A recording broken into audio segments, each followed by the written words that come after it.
शब्द जिन शब्दों को लेकर सुप्रीम कोर्ट के अंदर 3 नेता पहुंच गए, जिक्र है इंटीग्रिटी को लेकर, सेकुलर को लेकर और इसके अलावा सोशलिस्ट को लेकर, यानी समाजवाद, धर्मनिरपेक्ष कहिए या पंथ निरपेक्ष कहिए, और भारत की अखंडता।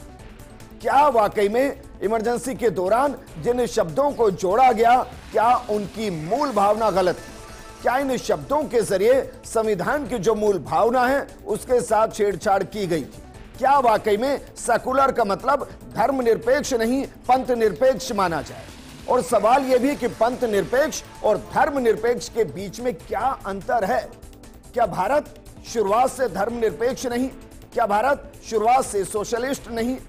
दरअसल कोर्ट के अंदर जब यह सुनवाई हुई तो कई सवाल खड़े हुए, उन सवालों के साथ जवाब भी आए और इसके साथ तय हुआ कि अब 19 नवंबर को इस मामले पर अगली सुनवाई होगी। लेकिन क्या वाकई में सेकुलर शब्द संविधान से बाहर जा सकता है, या सेकुलर शब्द को जिस तरीके से पंथ निरपेक्ष और धर्मनिरपेक्ष के बीच में लाकर खड़ा किया है वहां इसकी परिभाषा बदल सकती है?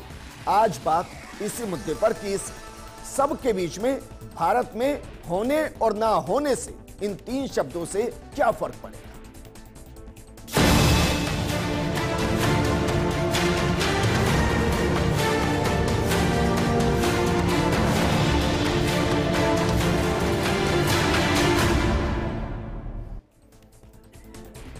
इस मुद्दे पर बात करने के लिए बेहद खास पैनल हमारे साथ मौजूद है बीजेपी प्रवक्ता विकास सोमानी जी, कांग्रेस प्रवक्ता डॉक्टर सीबी यादव जी, वरिष्ठ अधिवक्ता ए.के. जैन साहब, और हमारे साथ विषय विशेषज्ञ विक्रांत सिंह जी है। शुरुआत ए.के. जैन साहब आपके साथ। भाई, इन तीनों शब्दों को तो वैसे भी भारत के मूल में माना जाता है। अगर ये मूल संविधान के अंदर है तो क्या इनके होने से कुछ बदल रहा है? क्या संविधान की भावना बदल रही है जो एक केस कोर्ट तक पहुंचा, सुप्रीम कोर्ट तक पहुंचा? कि 1973 में केशवानंद भारती के निर्णय में 13 जजेज की खंडपीठ ने जब निर्णय दिया था तो ये कहा था कि प्रियम्बल भी संविधान का भाग है और इसमें संशोधन किया जा सकता है। 1976 में आपातकाल के दौरान 42वें संशोधन के माध्यम से कई संशोधन किए गए थे और उसमें ये 3 शब्द integrity and unity of nation, साथ में secular and socialist democratic Republic public के पहले 2 शब्द और जोड़े गए थे। अब आपातकाल के बाद सरकार बदली और वो सरकार आई जिसमें अटल बिहारी वाजपेयी विदेश मंत्री थे, लालकृष्ण आडवाणी सूचना और प्रसारण मंत्री थे, मोरारजी देसाई प्रधानमंत्री थे, चौधरी चरण सिंह गृह मंत्री थे और जॉर्ज फर्नांडिस जैसे सोशलिस्ट उसके अंदर मंत्री थे। सारे के सारे संशोधन 42वें संशोधन से जो ज़्यादातर संशोधन थे वो हटा दिए गए 44वें संशोधन के माध्यम से, परंतु इन 3 शब्दों को संविधान के प्रीएम्बल से नहीं हटाया गया। तो क्या हम उस समय के जो नेता थे उनकी गुणवत्ता पर कोई संदेह कर सकते हैं? जो जॉर्ज फर्नांडिस भी थे, अटल बिहारी वाजपेयी भी थे और लालकृष्ण आडवाणी भी थे, मोरारजी देसाई भी थे और चौधरी चरण सिंह थे, बाबू जगजीवन राम थे, देश के मूर्धन्य नेता थे। जब इस मामले पर 28 वर्ष बाद विष्णु शंकर जैन, अश्वनी उपाध्याय और सुब्रमण्यम स्वामी द्वारा याचिका लगाई गई और जब जस्टिस संजीव खन्ना ने आपत्ति किया, प्रश्न पूछे, तो अश्वनी उपाध्याय बात को पूरा कीजिएगा। लेकिन अगर आप जिक्र उस दौर का कर रहे हैं तो मैं भी शायद गलत नहीं कि अटल बिहारी वाजपेयी ने कमेटी बनाई थी बाकायदा इन शब्दों के बदलाव को लेकर, लेकिन उस वक्त विवाद बहुत ज्यादा हुआ और उसके बाद लालकृष्ण आडवाणी ने एक लेख भी लिखा था जिसमें कहा था कि भाई भारत के मूल आत्मा के अंदर ही, भारत की मूल आत्मा में धर्मनिरपेक्ष है। प्रश्न इन 3 शब्दों को हटाने के लिए जो समिति बनी थी जिसने 44वां संशोधन लाया था, वो सिर्फ 3 शब्दों के लिए नहीं बनी थी, सभी संशोधनों पर विचार करने के लिए बनी थी, पर इन 3 शब्दों को अमेंडमेंट नहीं किया गया था। ये रिजल्ट है उसका सारी के। और उसके बाद भी रिपीटेड कई बार सरकारें आई पर किसी ने इसको हटाना, क्योंकि संजीव खन्ना ने ये कहा, अश्वनी उपाध्याय ने खुद ये माना। वाकई में तर्क आपको सही लगता है? मैं बहुत प्रैक्टिकल बात कर रहा हूं। अश्वनी, मैं कह रहा हूं किसी भी जो पक्षकार क्या अगर भारत सरकार ने 370 हटा दिया, 35 से हटा दिया, विजेंद्र जी एक शब्द सुन ले, पक्षकार ने स्वयं ये कहा, अश्वनी उपाध्याय ने, कि मुझे सेकुलर सोशलिस्ट शब्द पर आपत्ति नहीं है, संविधान में इन शब्दों के होने पर आपत्ति नहीं है। मुझे आपत्ति सिर्फ ये है कि ये प्रीएम्बल में क्यों है। इससे क्या जाहिर होता है कि संविधान के अंदर सोशलिस्ट और सेक्युलरिज्म इनहेरेंट है, और इसको जो लोग सुब्रमण्यम स्वामी या अश्वनी उपाध्याय जो लेकर गए वो भी मान रहे हैं। अब ऐसी परिस्थिति में ये सिर्फ प्रीएम्बल में नहीं है, और अगर अंदर है तो क्या फर्क पड़ता है इन चीजों का। ये मेरी समझ से कानूनन रूप से बाहर है कि या ये सिर्फ राजनीति की जा रही है या वास्तव में इसमें कोई चीज भाई, क्योंकि मेरे पास बाकी पैनल भी है, दो शब्दों का जिक्र करते हैं। देखिए, इंटीग्रिटी के साथ तो मुझे लगता नहीं किसी को कोई प्रॉब्लम होगी, तो दोनों शब्दों पर बात करते हैं। देश के अंदर इस वक्त सोशलिज्म है या कैपिटलिज्म है, क्या है? देखिए सर, ये भी प्रश्न वहां आया था। उन्होंने कहा सोशलिज्म का मतलब वही नहीं है जो पश्चिम देशों में लिया जाता है।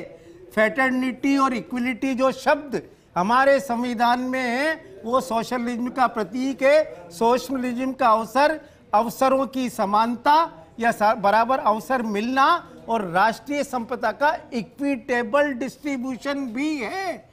हम सिर्फ जो कैपिटलिस्टिक कंट्री ने जो परिभाषा दी गई है उसके आधार पर यह मुकदमा चलाया जा रहा है। ये माननीय सर्वोच्च न्यायालय ने स्वयं ऑब्जर्व किया है और केंद्र सरकार को नोटिस भी नहीं दिया है। सेकुलर का मतलब धर्मनिरपेक्ष या पंथ निरपेक्ष? देखिए, सेकुलरिज्म के विषय में धर्मनिरपेक्ष या पंथ निरपेक्ष ये तो सुप्रीम कोर्ट तय करेगा, परंतु आपको याद होगा हिंदू जजमेंट के नाम से फेमस जजमेंट है सुप्रीम कोर्ट का, जिसमें यह कहा था कि हिंदू की विषय में बात करना, Hindu is a way of life, Hindu is not a particular religion.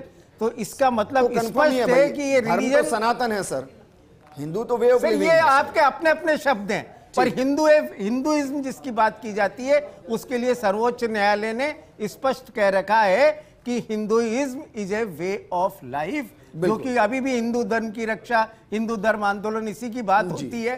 तो निश्चित रूप से मेरा ये मानना है, तो वो भी मानने लगे हैं कि भाई नहीं, हमें सनातन को बचाना है, सनातन को आगे बढ़ाना है। अब ये शब्द बदलते रहे, अगर मतलब के हिसाब से व्यवस्थाएं बदलती रही तो वो बात अलग है, परंतु बात मूल रूप से हिंदू धर्म। भाई मुझे बताइए दिक्कत कहाँ है, इन शब्दों के बीच में दिक्कत कहाँ है? अगर धर्मनिरपेक्ष है, पंथ निरपेक्ष है, मूल भावना एक ही है। आप सोशलिज्म को समझ रहे हैं, मूल भावना एक ही है। इंटीग्रिटी को लेकर तो मुझे लगता ही नहीं कि सवाल होना चाहिए। मैं पहले एक जज साहब की एक बात का जवाब दे देता हूँ। 77 में जनता पार्टी सरकार थी जिसने 44वां संविधान संशोधन लेकर के आए। उस सरकार के अंदर वो खिचड़ी सरकार थी। इंदिरा गांधी के विरोध में सभी विचारधारा के दल एक साथ आए थे और खिचड़ी सरकार वहां पे बनी थी।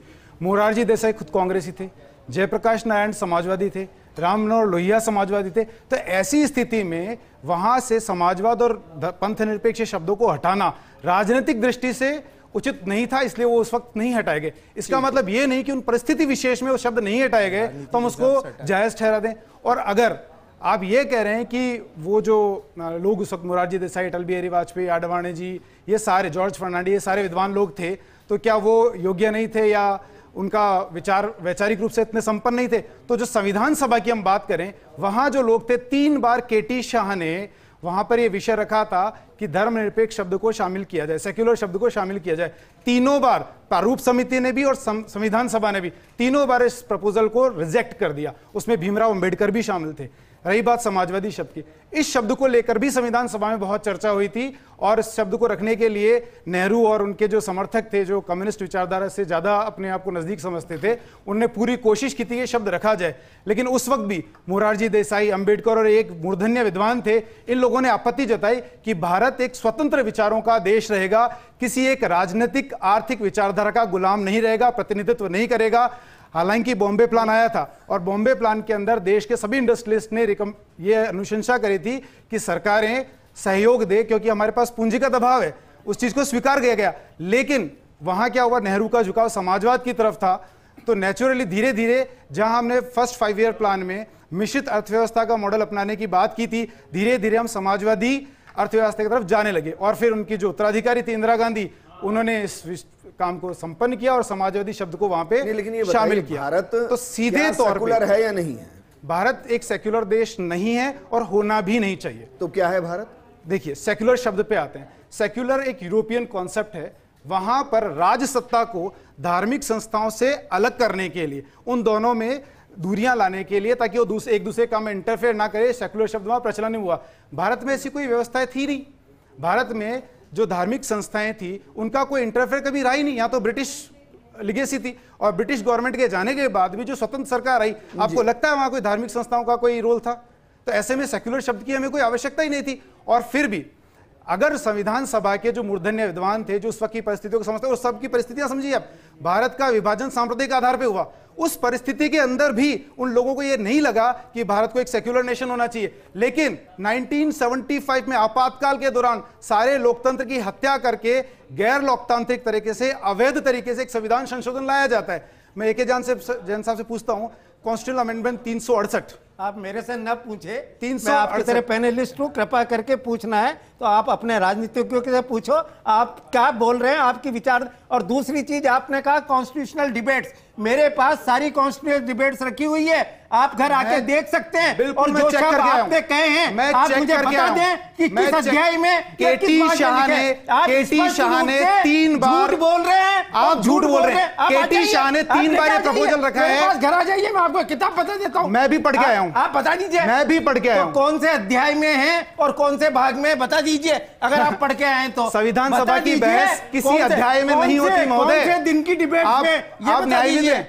संविधान सभा की बहस किसी अध्याय में नहीं होती है। अध्याय बने हुए हैं, आपने किताब ही नहीं देखी है। अरे भाई साहब, आपने किताब ही नहीं देखी है। भाग 4 के अंदर, आप डिबेट से दिन बता दीजिए। 3 के अंदर हर दिन मौलिक अधिकारों की व्यवस्था है। मौलिक अधिकारों की व्यवस्था के अंदर अनुच्छेद 25 से 28 तक धार्मिक स्वतंत्रता के अधिकार दिए गए। उनमें कहीं कोई सेक्युलरिज्म, उसमें कोई सेक्युलरिज्म शब्द है, उसके यूज किया गया है तो पता होगा ना आपको। उनमें कहीं सेक्युलर वॉल्यूम में ये बता दीजिए। आप बता दें उसमें सेक्युलरिज्म शब्द है? मैं कह रहा हूं अनुच्छेद 25 से 28 तक सेक्युलरिज्म शब्द है, और आप झूठ बोल रहे हैं डिबेट पर। आप साफ झूठ बोल रहे हैं। आप झूठ बोल रहे हैं। जैन साहब, आप कह रहे हैं कि जो पूरी संविधान सभा की बहस हुई उनमें ये शब्द आए ही नहीं। जरूरत इमरजेंसी में क्यों पड़ी? चेक करिएगा। एक मिनट सर, केटी शाह साहब, इमरजेंसी में जरूरत क्यों पड़ी इन शब्दों की? ये पॉलिटिशियंस जाने क्यों डाले उन्होंने जी। पर ये तो अगर आज हट भी जाएंगे तो कोई फर्क पड़ेगा? ये फर्क पॉलिटिशियंस बताएंगे। पर सुप्रीम कोर्ट ये कह रही है कि इनको रखने से कोई फर्क नहीं पड़ रहा है। रखने से भी नहीं पड़ रहा है, हटाने से भी। हटाने के विषय में सुप्रीम कोर्ट ने नहीं कहा विजेंद्र जी। नहीं, मैं पूछ रहा हूं तो भाई, अगर आप ये कह रहे हैं, बता रहा हूं जो सुप्रीम कोर्ट ने कहा है। ठीक है, doctor CB Yadav, supreme court जरा बताइए भाई, जिन शब्दों की जरूरत नहीं थी, मैं एक जैन साहब की बात को मान लेता हूं, क्योंकि बाकायदा आपको संविधान के अंदर जिन शब्दों का जिक्र नहीं था, मैं जैन साहब को कोट कर रहा हूं, उन्होंने कहा बहस भी नहीं हुई इन शब्दों को लेकर, तो भाई इमरजेंसी में इन शब्दों को ऐड ऑन करने की जरूरत क्यों आन पड़ी? ये कांग्रेस के नेता, मैं उन्हीं से पूछ रहा हूं। सीबी यादव जी, मैं कांग्रेस का पक्ष रखने के साथ साथ प्रदेश के सबसे बड़े विश्वविद्यालय में संविधान का शिक्षक हूं, तो मैं संविधान की पूरी कॉन्स्टिट्यूशनल डिबेट से लेकर अलग अलग पहलुओं को समझता हूं। जो चीज़ चल रही है उसमें 2 चीज़ें मैं जोड़ रहा हूं। जो जैन साहब कह रहे हैं उसमें जोड़ रहा हूं। जो 13 जजों का जो केशवानंद भारती बनाम केरल राज्य का वाद था, उसमें संविधान के एक मूल ढांचे की संकल्पना भी आई, जिसको कोई भी संविधान संशोधन द्वारा भी संशोधित नहीं किया जा सकता। और उसी जजमेंट के भीतर, गौर कीजिए, 1973 में आता है, उससे पहले उसी जजमेंट के भीतर धर्मनिरपेक्ष और समाजवाद जो वर्ड है वो संविधान का आधारभूत ढांचा स्वीकार कर लिया गया था। पहली चीज, मतलब ये पहले से ही बेसिक स्ट्रक्चर का पार्ट हो चुका था। नंबर 1 चीज। नंबर 2 चीज, जो आप पता नहीं ये राठौर सर क्या पढ़ते हैं, बाकी तो सेक्युलर कोई वर्ड नहीं है, सेक्युलर एक कैरेक्टरिस्टिक्स है, और ये कैरेक्टरिस्टिक्स जो है संविधान के फंडामेंटल राइट में इनबिल्ट है, और सोशलिस्ट शब्द है वो आर्टिकल 37, 38 और 39 में ऑलरेडी इनबिल्ट है। कैरेक्टरिस्टिक्स इनबिल्ट है। शामिल करना उचित नहीं है। एक चीज कहा, भारत सेक्युलर नहीं होना चाहिए, ये इतनी बड़ी दुस्साहस की बात कहां से जाती है कि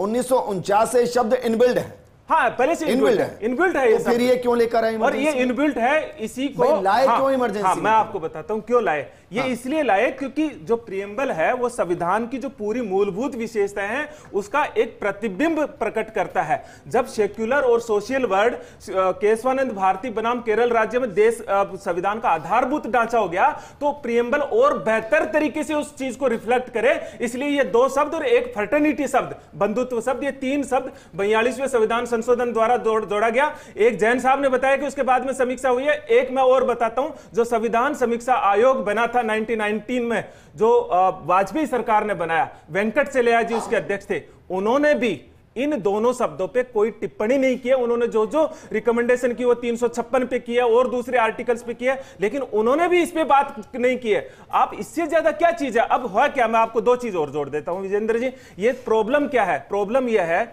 इस संविधान के बनाने में आरएसएस और जनसंघ का कोई योगदान नहीं है, बल्कि इसकी प्रतियां जलाई उस समय जी खिलाफ थे और अभी भी। दूसरा उदाहरण देता हूं, 50 साल तक आरएसएस ने अपने कार्यालय पे संविधान द्वारा जो प्रतिबिंबित तिरंगा झंडा है उसको नहीं लगाया और संविधान की कॉपी को ये विरोध करते रहे। आज भी ये दो सोच की लड़ाई है, जो एक संविधान विरोधी सोच है और एक संविधान के पक्ष में खड़े हुए जनतंत्र की सोच है। ये दो सोच को इस समाज के भीतर विचार के रूप में आप ये कह रहे हैं भाई आपातकाल संवैधानिक था।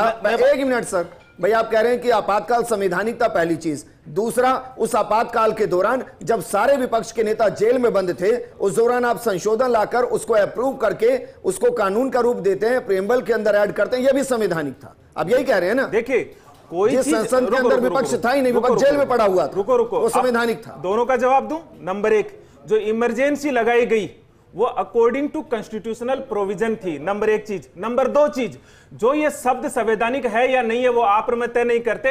उसके बाद में संविधान के सुप्रीम कोर्ट के कई जजमेंट में इसको संवैधानिक कहा गया। इसलिए आप और हमारी औकात क्या है कि इस पर हम बात करें कि यह संवैधानिक है? भाई आप सुप्रीम कोर्ट कह सकता है। और तीसरी चीज आप अपनी तय कीजिए। का पार्ट है, देश के नागरिक हैं, देश का नागरिक कोई भी बात कर सकता है। उनका शब्द अलग है, शब्द पर मैं जाऊंगा नहीं। शिक्षाविद भी है, हमारी औकात है नहीं है, लेकिन आप ये नहीं कर सकते देश के भीतर, देश के भीतर ऐसा नहीं है कि कांग्रेस ने कुछ भी लिख दिया तो उसको जब चैलेंज से किया जाएगा तो कांग्रेस अगर संविधान के तहत आज अगर आपातकाल लगाए, आज आपातकाल लगता है, आप समर्थन करेंगे? एक minute sir, CB Yadav ji, CB Yadav ji, secular नहीं सीबी होना यादव चाहिए संविधान, सीबी यादव जी, किस आधार पर, किस बुनियाद पे आप कह रहे हो? बुनियाद सीबी यादव जी, सेक्युलर नहीं होना चाहिए, शब्दों को वापस लीजिए सर। नहीं, मैं एक शब्द कह रहा हूं, शब्दों को वापस लीजिए। नहीं, मैं ये कह रहा हूं, एक जैन साहब, अरे मैं तो शब्दों को वापस 1 मिनट में ले लूंगा, लेकिन आप ये बताइए, आप बताइए ना, आप बताइए, आप अपनी तय कीजिए। आप विजेंद्र जी बताइए ना, बुनियाद बताइए। मैं तो आपको ये आपकी कांग्रेस संस्कृति है जो ये समझती है केवल एक परिवार और उसके चमचे बात करेंगे, इस देश का आम नागरिक संविधान में बात नहीं कर सकता। नहीं, मैं आपसे पूछना चाह रहा हूँ, आप ऐसा कैसे करेंगे? आपसे पूछना चाह रहा हूँ, आप विकल्प सेक्युलर नहीं हो तो क्या होगा?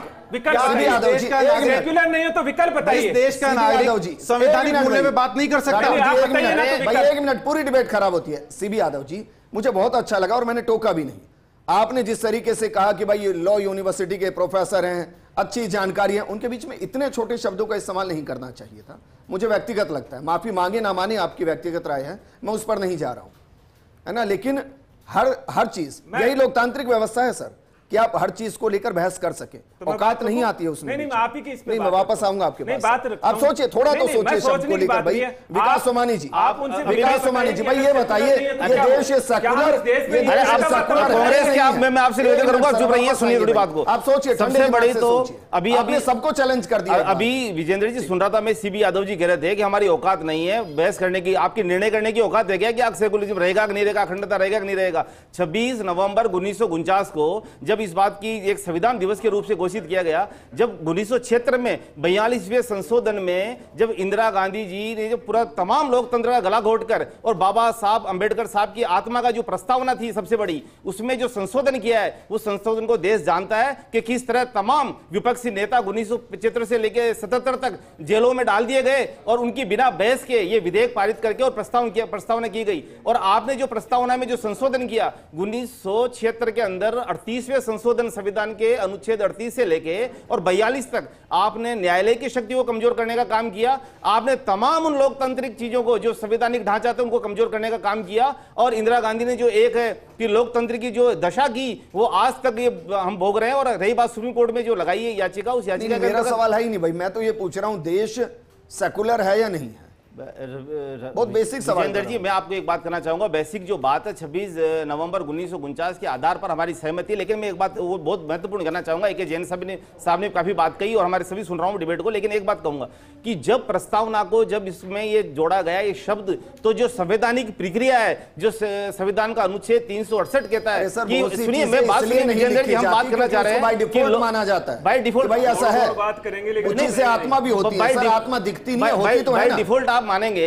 तो जब उसमें आप जब प्रस्तावना बहस के बात करेंगे, बहस के अन्यथा आप कैसे उसको लागू कर देंगे लोकतंत्र में? बताऊंगा जो बिना बहस के पास कर दिए गए और कानून हो गए 1900 वर्तमान में हो गए मिनी कॉन्स्टिट्यूशन के नाम से जो है, ये पूछ रहा हूं देश सेकुलर है या नहीं है सर, बड़ी कंफ्यूजन है भाई, है या नहीं? आपकी सेक्युलर जो है धर्मनिरपेक्षता देश का प्राथमिक रूप से माना जा रहा है, उसके लिए कोई डिनाई नहीं कर रहे हैं, धर्मनिरपेक्ष नहीं है और समाजवादी और जो अखंडता का। लेकिन इंदिरा गांधी ने ये, इंदिरा गांधी जी ने सब जोड़े, वो अपनी सत्ता बचाने के लिए जोड़े, क्योंकि उस वक्त इनके पास 220 सीटें थी और इन्होंने कम्युनिस्ट के लड़े थे, इन्होंने देश को बलि चढ़ा दिया और आपातकाल के दौरान ये कार्य। मैं दो ही सवाल कर रहा हूं सर, क्या देश सेकुलर और सोशल है या नहीं है?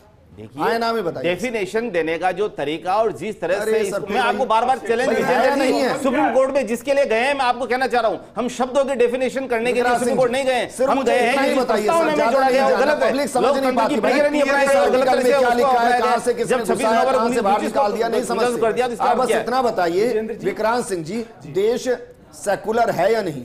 देखिए मैं एक पॉलिटिशियंस नहीं हूं, तो मुझे पॉलिटिकली नहीं, मैं बता, मुझे पॉलिटिकली करेक्ट या इनकरेक्ट होने की कोई चिंता नहीं है। मैं सीधे तरह पे बताता हूं, भारत को एक समाजवादी देश होने की कतई आवश्यकता नहीं है, क्योंकि भारत एक स्वतंत्र विचारों का देश है और स्वतंत्र विचारों का देश ही होना चाहिए। हम किसी इज्म में क्यों फंसे, किसी वाद में क्यों फंसे? आवश्यकता होगी हम पूंजीवादी व्यवस्था को अपनाएंगे, आवश्यकता होगी हम समाजवादी को भी अपनाएं और कुछ फीचर्स हम साम्यवादी का भी अपनाएंगे। ये समय और परिस्थितियां तय करती है। वैचारिक रूप से किसी राष्ट्र को सीमाओं में लेकिन विजेंद्र जी मैं एक बात कहना चाह रहा हूं, आप कुछ भी अपनाएंगे पर लोकतंत्र के संविधान के तहत अपनाएंगे कैसे? अरे संवैधानिक व्यवस्था को आप कैसे वो कर देंगे? सेक्युलर शब्द पे संवैधानिक व्यवस्था को आप संविधान को तो देंगे जो मूल प्रस्ताव बनाएंगे। भारत एक धर्म प्रधान देश है, आप भी विजेंद्र जानते होंगे। हमारे यहाँ कोई भी व्यक्ति का जीवन का कोई भी अंग धर्म के बिना हम कल्पना भी नहीं कर सकते। तो भारत कभी भी एक धर्मनिरपेक्ष और पंथ निरपेक्ष देश कभी नहीं हो सकता। धर्म भारत की आत्मा है, ये मेरे आराध्य स्वामी विवेकानंद ने बार बार हर संभाषण के अंदर कहा है। तो धर्म को भारत से छीना नहीं जा सकता। सेकुलर हटाया, अब कौन सा शब्द? सर्वधर्म संभाव, हमें आवश्यकता है सर्वधर्म संभाव की। पंथ निरपेक्ष और धर्म निरपेक्ष वही हो गया नहीं है, फर्क है। किसी भी धर्म का, मैं किसी भी धर्म का सपोर्ट नहीं करूंगा या मैं सभी धर्मों का स्वागत करूंगा। बात एक ही है सर, अलग अलग नकारात्मक विचारधारा, एक सकारात्मक विचारधारा के लिए माफी के साथ